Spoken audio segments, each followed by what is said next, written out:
Have a good trip. Nice to see you. Bye.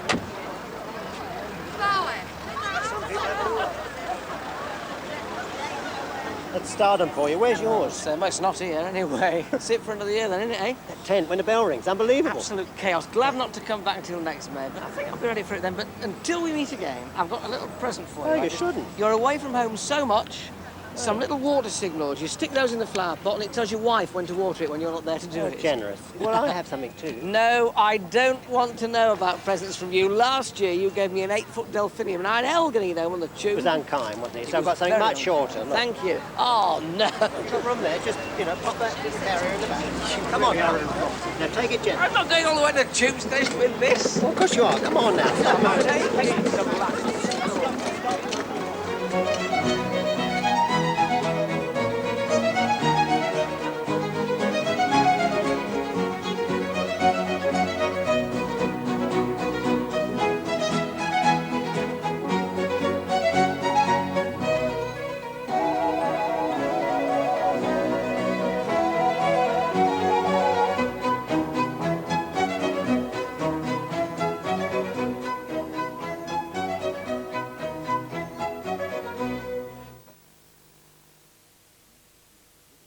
Well, just a reminder that programme will be shown again tomorrow afternoon on 2 at just after 3 o'clock. And there's a commemorative BBC video now available, which looks back over the last 75 golden years of the Chelsea Flower Show. Now, if you'd switched on earlier, expecting to see the Garry Shandlings show, I'm afraid we must disappoint you. Because of the extended coverage of the final of the Eurovision Young Musician of the Year, the new series with Garry Shandling will now begin, all being well, next Tuesday night at 10:20. Sometimes, these hallucinations are better than the real thing, People can sing in them or dance. I don't mind. I like pictures, I don't care. Tomorrow on BBC Two, the award-winning film, The Singing Detective. What's it about? Eh? Reginald, I say, what's so special? Murder. Good. Killing and that. And women. Loose women. Hello. Some of them are spies, and some of them are, Nazis. Okay, so what's the story? Who's the dame? And where's the body? I'm sorry? There's always a body, too. I know that. You know that. The police found her this morning. What? She's turned up. I don't know what you're... In the river. Michael Gambon stars in Dennis Potter's The Singing Detective, tomorrow at 9:25.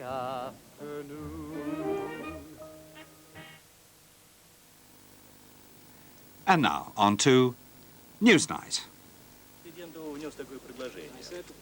The superpower leaders both say a START treaty is possible before President Reagan leaves office.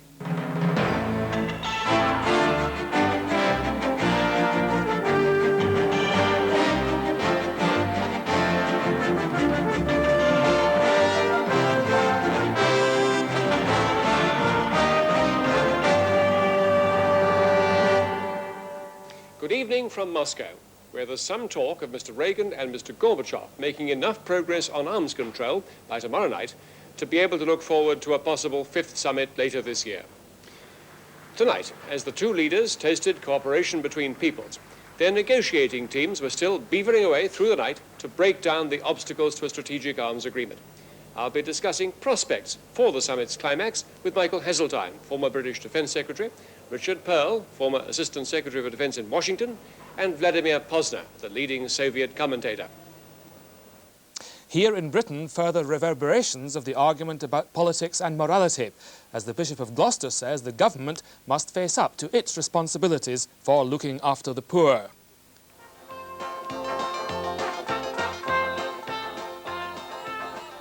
And will this man call the tune in the SLD's leadership contest?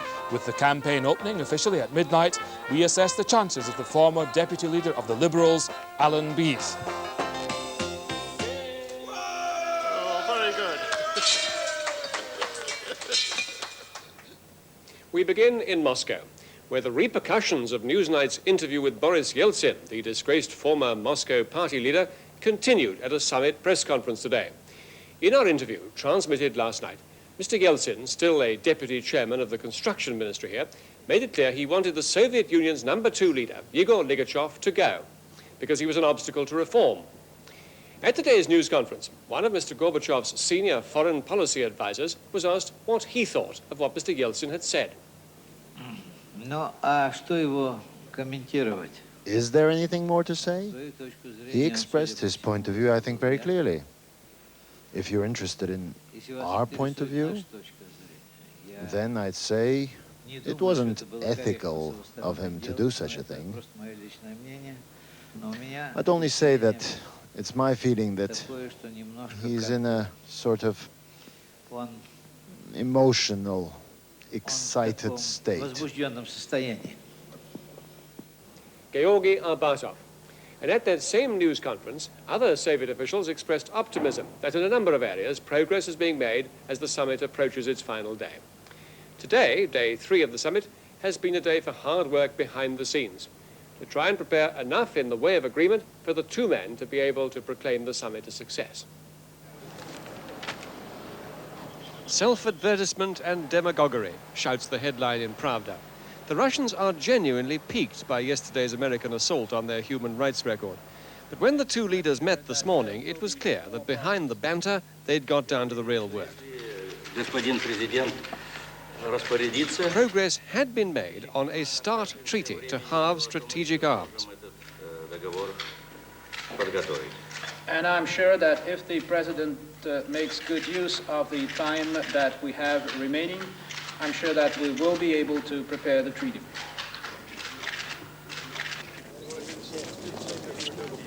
A mid-morning breather in Red Square gave Mr. Reagan a chance to look at the tomb of the man who founded the Soviet Empire. Even if he has dropped the word evil from his vocabulary these days, Mr. Reagan didn't step inside.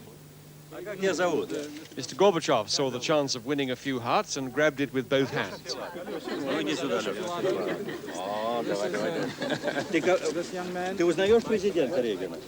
Do you recognize President Reagan? All President Reagan managed was a handshake.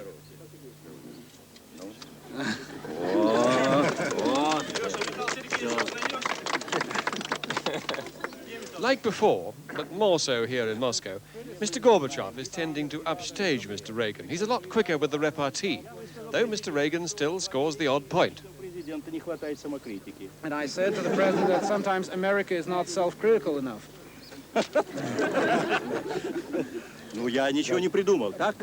That's not my invention. I think that's indeed so. But before things get too far out of hand, пока не слишком уж далеко мы зайдем. we find ourselves standing like this. Лучше вот так вот стоять. At noon, the two men attended a minor signing ceremony by their foreign ministers. The two sides will now notify each other of their missile launches and jointly verify the yield of their nuclear tests. Noticeably absent at the ceremony were the arms control teams of both sides, who were doing the real work behind the scenes, working on that START treaty. The Soviet arms control expert, General Chervov, took a brief break with his naval colleagues to attend a working session between the Soviet defense minister and Frank Carlucci, the American defense secretary. The Soviet team is said to be suggesting radical new ways of avoiding accidental war. One idea is that they should notify each other whenever they dispatch a large number of bombers. The Americans say it's generally unacceptable. Meanwhile, Mr. Reagan was off to have lunch with another group of Soviet citizens who have in their time suffered from government interference. The Writers' Union, thriving now under the new Gorbachev policy of glasnost or openness. They heard Mr. Reagan call for an end to all restrictions on their creativity. We in the United States applaud the new thaw in the arts. We hope to see it go further. We hope to see Mikhail Baryshnikov and Slava Rostropovich, artists Mrs. Reagan and I have seen perform in Washington, perform again in Moscow. We hope to see the works of Alexander Solzhenitsyn published in the land he loves. And we hope to see a permanent end to restrictions on the creativity of all artists and writers.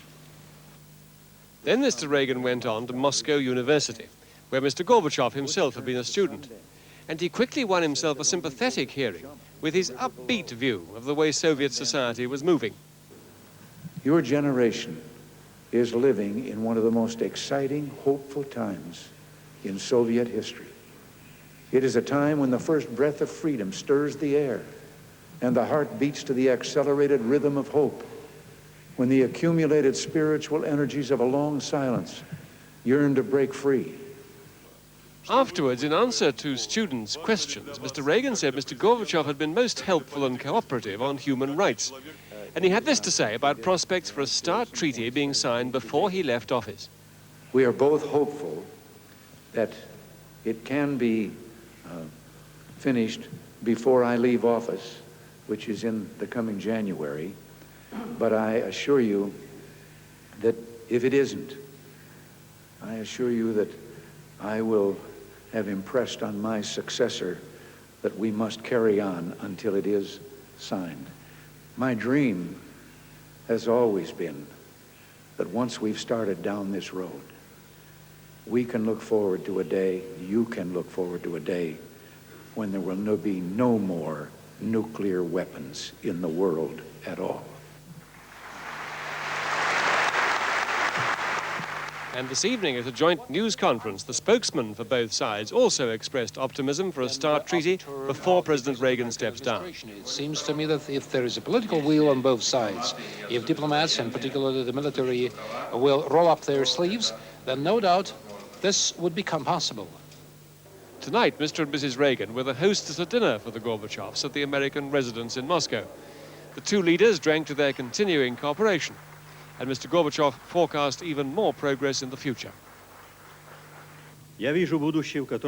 I see a future in which the Soviet Union and the United States base their relations on disarmament, a balance of interest, and comprehensive cooperation, rather than on deterring each other or upgrading their military capabilities. One of the difficulties for a Western leader in dealing with Mr. Gorbachev is that he seems so different from other Soviet leaders. Yet he still presides over the same massive military machine. But the Soviets say the whole guiding principle of that machine is being thoroughly overhauled. There's a new military philosophy or doctrine which states that the Soviet Union will maintain only a reasonable sufficiency of forces in the future to ease the fears of Western Europe of a surprise attack from the Warsaw Pact. Gavin Esler now reports on the rapidly changing Soviet military under Gorbachev and assesses how far this new doctrine should be taken at face value. Only 3 miles from Moscow's boundary, there's a symbol of the Soviet Union's perpetual fear: foreign invasion. Now a tourist attraction, the monuments mark where Hitler's troops were turned back during what Russians call the Great Patriotic War. The communist state came this close to destruction. Ever since, military thinking in the USSR has been obsessed by the belief capitalist powers might try again. But now come signs of new thinking and perestroika in the military. The perestroika campaign per se is not intended to be cosmetic. It's intended to really get at more efficient operations. When combined with glasnost, that is the openness or candor in the press, it has resulted in an overall challenge to the military internal performance that really seems to be unmatched in the Soviet period.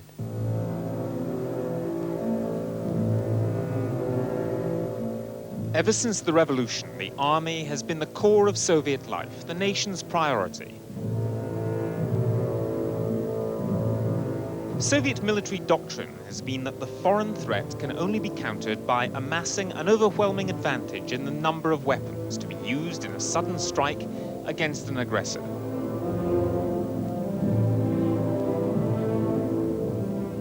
Nuclear weapons hardly changed the doctrine. As late as 1979, the Soviet Chief of Staff hoped to be victorious in even a nuclear war. But now, military doctrine is being reshaped. There is an absolutely new concept which we have brought forward.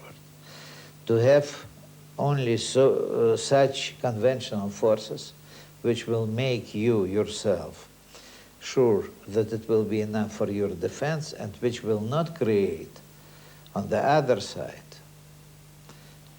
in the head of your potential adversary, a fear that you can attack him, that these forces will be enough for a sudden attack or in general for offensive.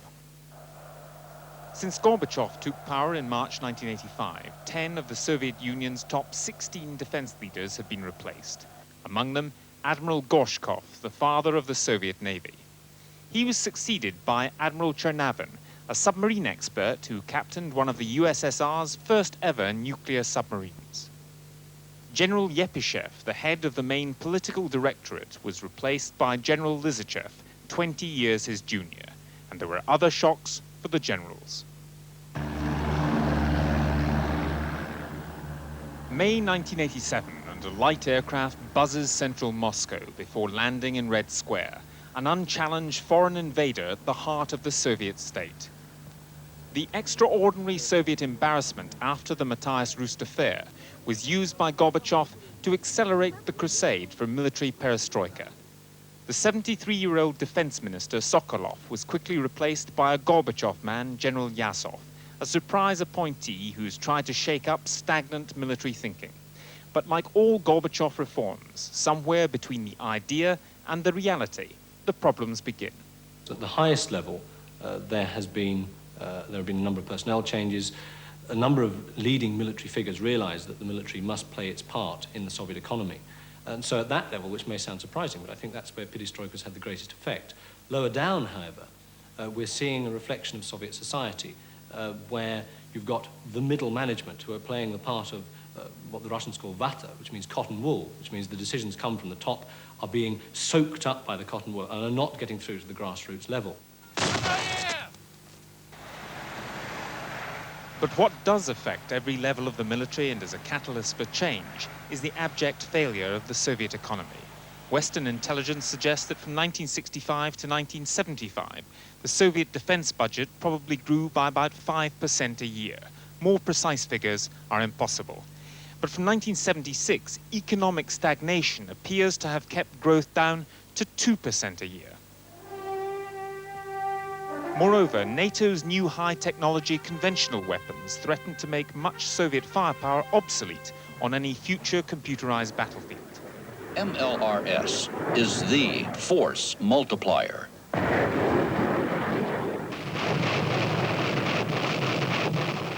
As a result of all these pressures, Mr. Gorbachev has apparently persuaded the military that to build tomorrow's weapons, he may have to cut back on the huge numbers of today's. The result is a struggle for investment between the military and the civilian sides of the economy, which in the short term, the military may lose. But there are limits to the military's acceptance of the forces unleashed by Gorbachev. The magazine Ogonyok is in the forefront of Glasnost, opening the windows on the dark corners of the state. It has printed stories critical of the military and published one whose satirical tone particularly irritated Defense Minister Yazov, despite the fact he himself is also supposedly on the side of reform. Вот журнал «Огонек». Yazov told a writers' meeting that some journals now seem to attack the military whenever they can. Ogonyok was an obscenity, implying alcoholism in the army. Связать этого алкоголика с генералом. Criticizing the Soviet military in print is significant enough, but Ogonyok's editor remains unrepentant. I think we must live in society where we'll criticize Minister of Defense and he'll criticize us. But we'll have army and we'll have magazine. Before it was impossible. If Minister of Defense criticize you, it means you're wrong. Now we'll try to solve the question in open discussion. I think it's the best way. No less staggering than Gorbachev's shake-up of the defense ministry has been his clear-out here at the foreign ministry in Moscow. In fact, the two go hand in hand. Soviet commentators now say there's been a retreat from the old view that the tanks would simply go into any communist country faced with internal problems.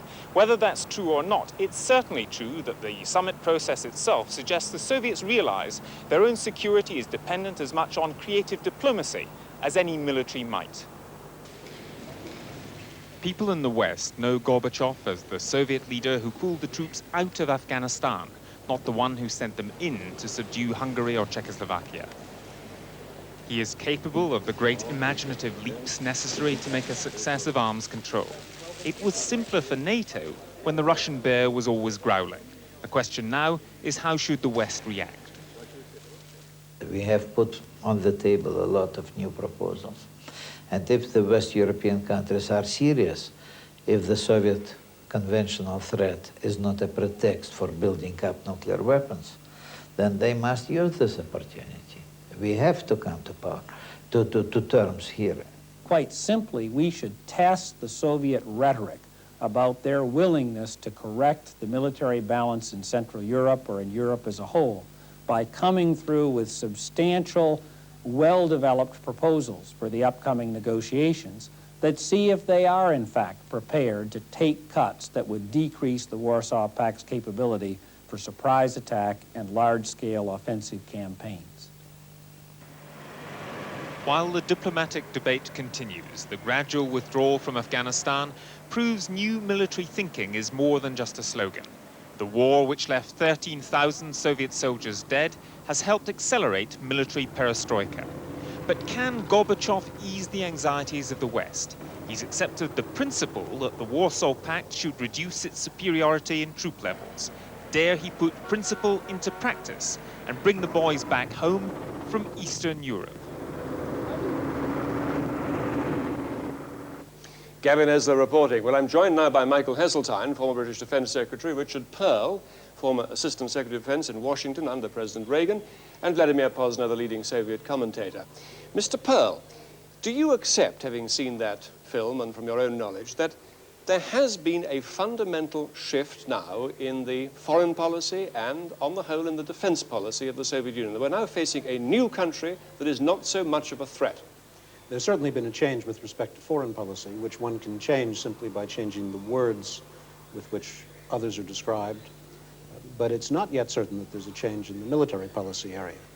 There's a great deal of talk about a new defensive strategy, but so far, no practical consequences have flowed from that. And I think when you talk with Soviet officials who are observing this, they will tell you that they are in the stage now of formulating what a new and defensive strategy might look like. But the military forces on hand remain those that we had before this new strategy was announced. Vladimir Pozner, what changes have there really been? And what are we to make of this remarkable fact that the military, according to the editor of Ogonyok, are no longer a sacred cow? What is changing? I think that's a very important change. And it was the case that you could not say anything negative about the military. There was just no way. And to imagine an editor being attacked by the Minister of Defense in this country and surviving was like imagining surviving a nuclear attack. It just could not happen. To me, the fact that this happens, the fact that in the press today there is a lot of criticism of the Army, the way the soldier is treated in the Army, the way the officers relate to the soldiers in the Army, is a reflection of the change in society. And I think that if you have a change, a fundamental change of foreign policy, it affects and it reflects the change in internal policy, and it must affect your military policy. I don't believe in changes of only part. It's one body, and the body is changing. Michael Heseltine, what do you say to the point made there in that report by Gavin Esler, by one of the experts, who said we should now test the Soviet rhetoric on conventional arms control. We should now respond with ideas of our own in the West to their proposals for being ready to recognize that there is an imbalance of forces in Europe and that they're prepared to cut back more than we are. Well, that's what the Vienna talks are all about. They're not, of course, essentially, the issue is not essentially here for this summit because it's a multinational involvement.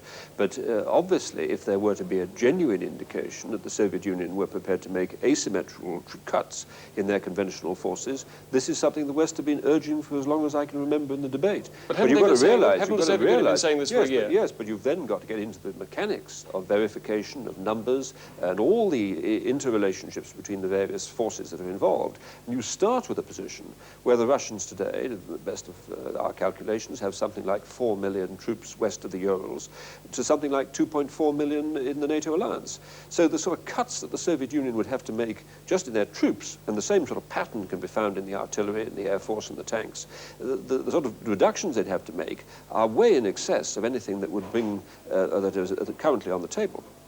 Vladimir Pozner, moving now to the rather more superficial area of public relations. What view do you take about which of these two leaders is the more obviously publicly attractive? Which is the one who is scoring points in the battle of the banter that's been going on over the past 2 days? You put me in a rather difficult position. On the one hand, we have a guest here, On the other hand, we're talking of a Soviet leader. I feel that Mr. Gorbachev is a younger man, he's a quicker man, but President Reagan has a charm of his own. And I must say that a recent poll conducted in this city, just a spot poll, reaction to President Reagan, 20-1 favorable. Do you think Mr. Reagan is being outgunned by Mr. Gorbachev? No, I don't think so at all. In fact, I think he was giving voice today to a set of ideas and principles that will strike a chord in this country. It's certainly consistent with the ferment that one sees talking to Soviet officials. There's an interest in new ideas, new thinking. I think we ought to take that seriously. Questions are being raised that were never raised before. One senior Soviet official said to me today, now we settle differences by political means. We didn't used to do that. It's perfectly clear what he was referring to. And the president, I think, is really in the vanguard of the call for openness. Now, you heard Mr. Gorbachev saying in that piece we did earlier, how if President Reagan makes good use of the time he has left, we'll be able to make progress on a START treaty. What did Mr. Gorbachev mean by that? Is he trying to give Mr. Reagan a push in the direction of the kind of mistake, as the West interpreted it, that we saw in Reykjavik? A good swift push, I would say. Obviously, movement toward an agreement is going to depend on both leaders making good use of their time, and not only the president. There are a number of serious problems that remain to be resolved, not least of all how we are going to keep track of things that are inherently untrackable, like mobile missiles. They can be hidden in what still remains, despite the movement toward openness, a fundamentally closed society. So it's going to take both sides, not just the president. Is Mr. Reagan going to be pushed this time, or is he going to be rather more cautious? Well, I hope he will recognize that agreements worth having are worth waiting for, and they take time to mature. At any stage along the line in the first 6 years of the Reagan administration, it would have been easy to settle the INF issue with an agreement much inferior to the one that was finally reached. So it's important to get it right, and that's far more important than who actually signs the document. Now, Mr. Heseltine, what did you think when you heard President Reagan saying there to those university students that his dream is to have a world one day without nuclear weapons at all? I can't see a situation in which that is likely to come about. I accept the genuineness of President Reagan saying that. I think he believes it.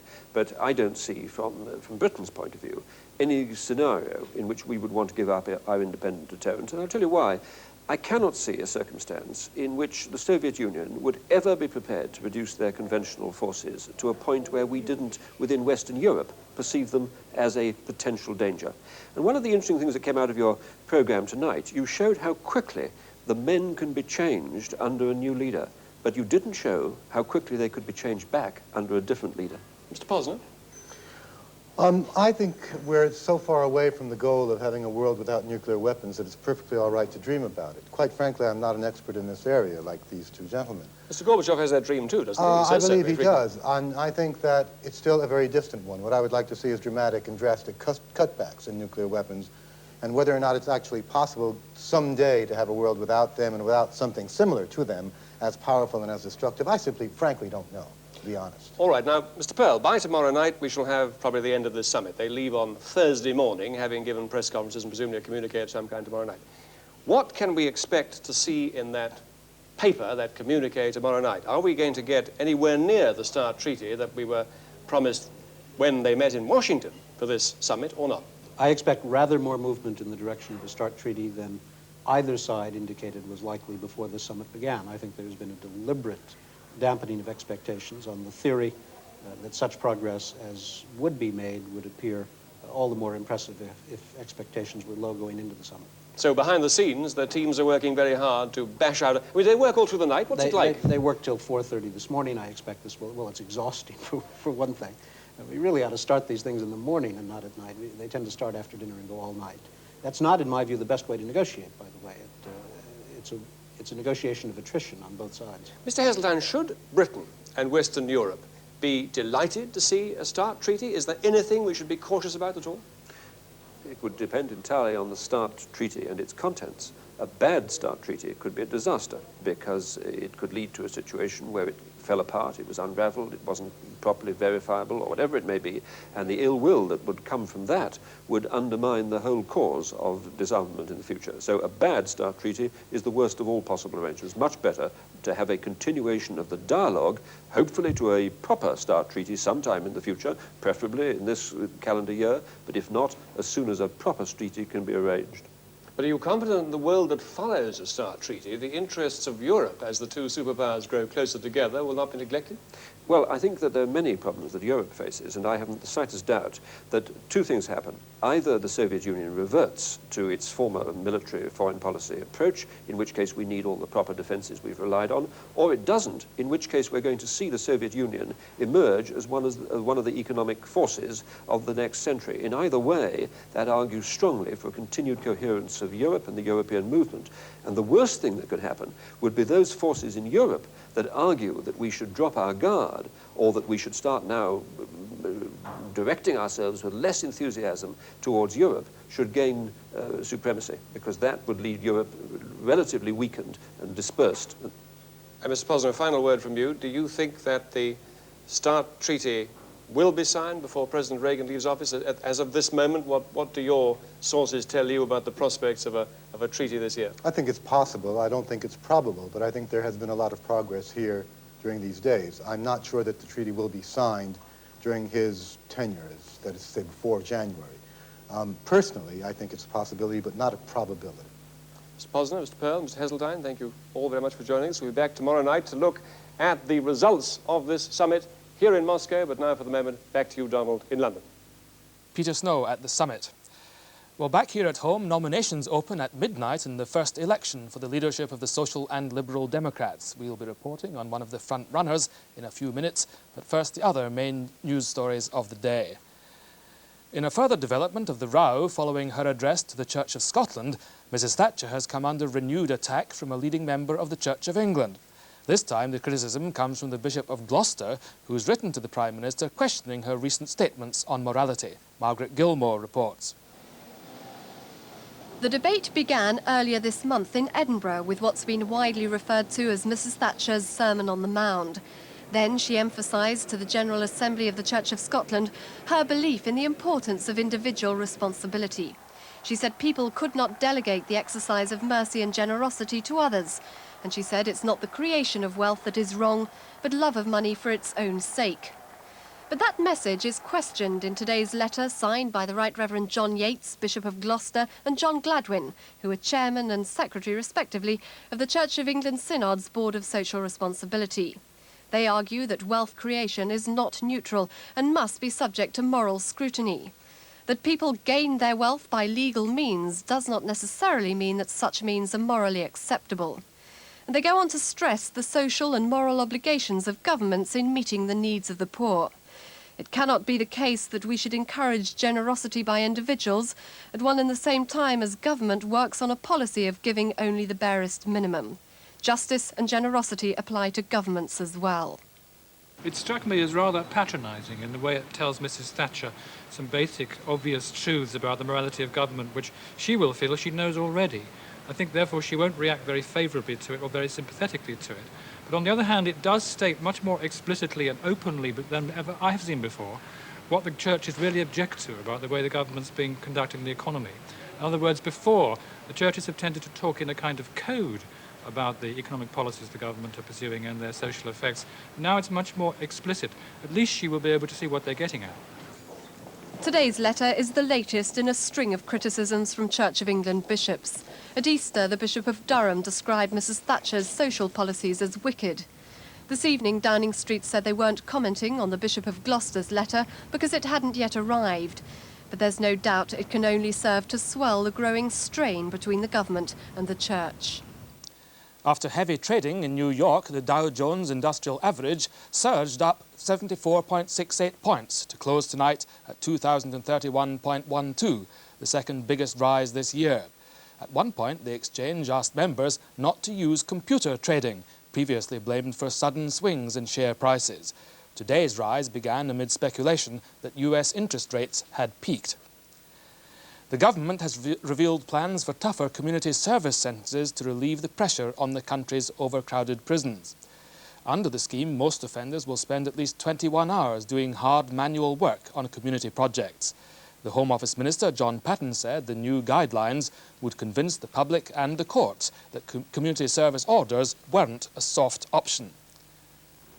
3,500 textile workers at Courtaulds Mills in northwest England have begun an indefinite strike in support of an 11% pay claim. An offer from the company of 6.5% was rejected by the workers at the weekend, and 21 Courtaulds Mills have been brought to a standstill by the action. Opposition parties in Pakistan have accused President Zia of preparing to form his own interim government to replace the one he dismissed at the weekend. They've also made it clear they intend to boycott fresh elections.